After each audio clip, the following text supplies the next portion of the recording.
이번 시간에는 각각 한자어에 대해서 가장 쉽게 학습할 수 있는 방법을 설명해 보도록 하겠습니다. 이 한자어를 통째로 외우는 것이 아니고 각각 훈과 음에 맞도록 분리해서 학습하게 되면 장기 기억하는데 상당히 도움이 된다는 얘기입니다. 뒤져올 치자입니다. 입구입니다. 입이 뒤져온다는 거죠. 사람이 입입니다. 사람이 입입니다. 사람이란 얘기죠. 어느 지점에 도달하려면 똑같이 가는 것이 아니고 간격을 두고 가는 거죠. 그래서 각각각입니다. 뒤져오면서 사람의 입이 어떻게 됩니까? 각각 이렇게 온다는 거죠. 그래서 각각각입니다. 이 한자를 이해하게 되면 파생되어지는 한자를 굉장히 쉽게 학습할 수 있다는 얘기입니다. 지질락입니다. 불하죠. 각각각입니다. 불이 뭡니까? 동시에 되는 것이 아니고 조금씩 개별적으로 한다는 것은 뭐냐면은 지진다는 거죠. 불로 지진다는 말 들어보셨죠? 그래서 지질락이 됩니다. 용접 같은 것을 보면 지진다고 볼 수가 있겠죠. 각각의 화구를 가지고 그래서 낙인 찍다. 그 다음 상가할 각입니다. 상가하다, 말을 상가하다 이런 뜻이죠. 마음심 변에 각각 각이죠. 사람의 마음은 각각 다르다는 거죠. 내가 생각하는 것과 타인이 생각하는 것과 동일시하게 되면 굉장히 불협화음을 일으킬 수가 있습니다. 내 생각과 다를 수가 있으니까 나는 좋다고 생각하지만 상대편은 싫어할 수 있으니까 어떻게 됩니까? 사람의 마음은 각각이 다르기 때문에 모든 행동을 상가해야 한다. 그래서 삼가할 각입니다. 그 다음 물리름 낙입니다. 물리름 낙. 물수변이죠. 그 다음 각각각입니다. 그래서 물리름 낙도 되지만은 여기서는 이따을 낙이라고 외우면 쉽습니다. 물이 흘러서 뭡니까? 폭포 쪽으로 떨어진다 하더라도 물이 끊겨지는 것이 아니고 계속 이어오는 거죠. 그래서 이따을 낙입니다. 물의 원천 뭡니까? 원천은 빗방울이죠. 원래는 방울이 모여서 이렇게 물이 되면 물이 이동할 때 이렇게 방울이 되어서 오는 게 아니고 계속 이어져 온다는 얘기입니다. 그래서 이따을 낙, 물리름 낙 이렇게 뭡니까? 학습하면 되겠습니다. 그 다음 길로점이다. 발족이죠. 각각각입니다. 사람의 발이 각각 움직이면 어떤 길로 가게 되는 거죠. 어떤 길로 걷게 되는 거죠. 그래서 길로자가 되겠습니다. 그 다음 이을락입니다. 실사라고도 하고 실사변이라고도 하죠. 실사라고 하는데 변을 붙이는 경우는 이 글자가 단독으로 쓰이는 것이 아니고 이 글자의 이을락의 한 일부분으로 사용될 때, 특히 좌측에 사용될 때를 변이라고 합니다. 그러면 우측에 사용될 경우도 있겠죠. 우측에 사용될 경우는 변이 아니고 방이라고 합니다. 이때는 구분되어져야 되겠죠. 변과 방이. 그래서 외우는 방법은 변방이라고 하면 됩니다. 변방이라고 하는 것은 뭡니까? 국가와 국가 간의 경계선을 말하는 거죠. 경계선. 그래서 우리나라 같은 경우는 38선, 휴전선 정도 되겠죠. 남과 북의 경계선이잖아요. 이것을 변방이라고 합니다. 그래서 좌측에 서면 변, 우측에 사용되면 방이라는 얘기죠. 변방.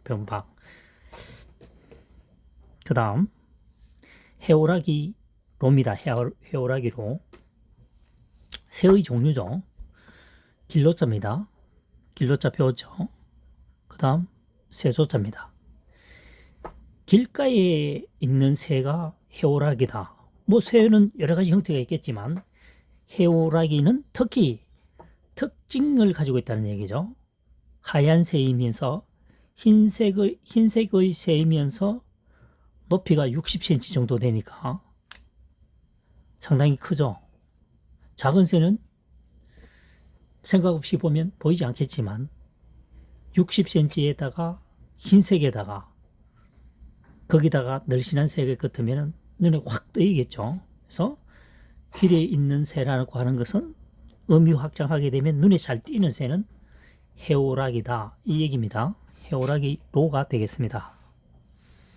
그 다음에 새젖낙입니다. 새젖낙입니다. 술유자죠. 또는 닭유자입니다. 한자 옥편을 자세히 살펴보면 술을 담는 그릇이란 뜻도 있습니다. 술을 담는 그릇 뭡니까? 유란 얘기죠. 술을 담는 그릇 유. 이 새젖낙에는 술을 담는 그릇을라고 뭡니까? 적용을 하면 이해가 빨리 갑니다. 소에는 뭡니까? 모유가 2개 달려 있죠. 그래서 굳이 표현을 하자면은 술을 담는 그릇처럼 있다. 동그란 거 그죠? 2개가 달린 것을. 그래서 각각 술을 담는 그릇처럼 달려 있는 것은 뭐다? 쇠전낙이다, 이 말입니다. 쇠고기 할 때 쇠라고 적죠. 소고기라 안 하고. 그래서 쇠전낙이다.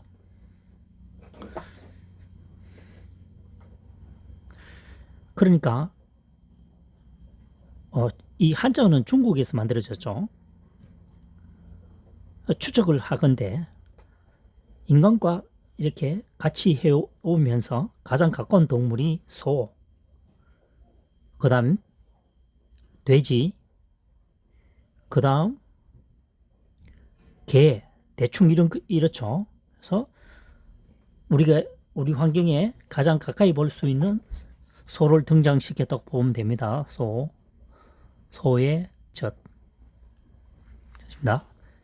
그 다음 낙타락입니다.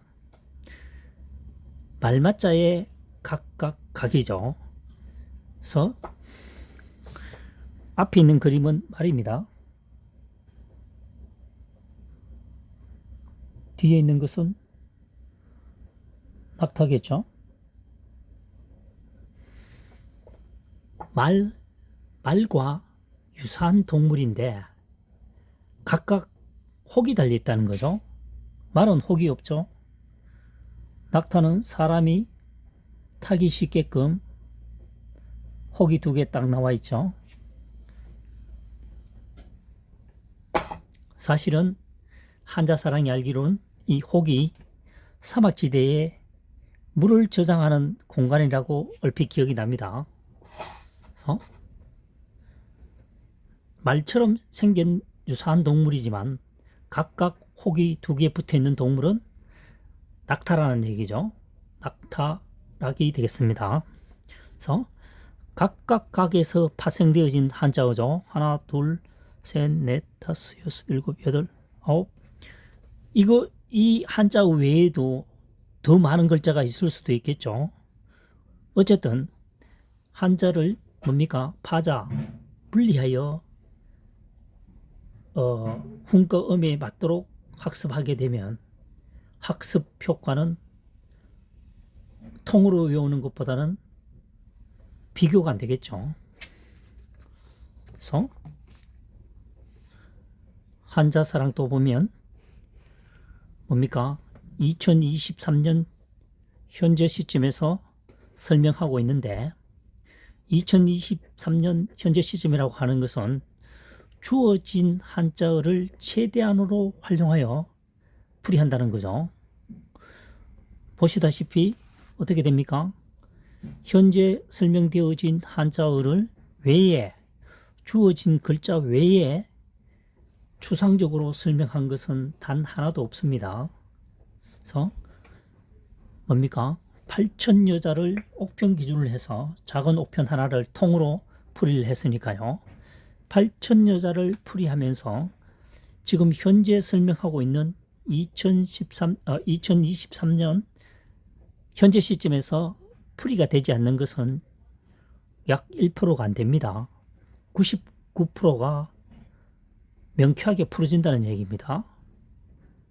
그래서 지금 이 내용을 청취하고 계시는 분도 한자사람과 비슷하게 주어진 글자를 최대한으로 활용하여 한자의 학습을 하신다면 재미있고 장기 기억하는데 상당히 도움이 될 것이라고 생각합니다.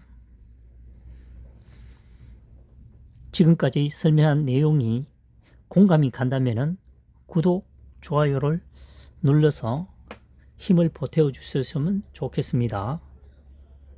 2007년도에 MBC 방송국에 소개된 이후 약 16년 만에 지금 다량의 내용을 유튜브에 지금 게재하고 있죠. 다음 시간에 뵙도록 하겠습니다.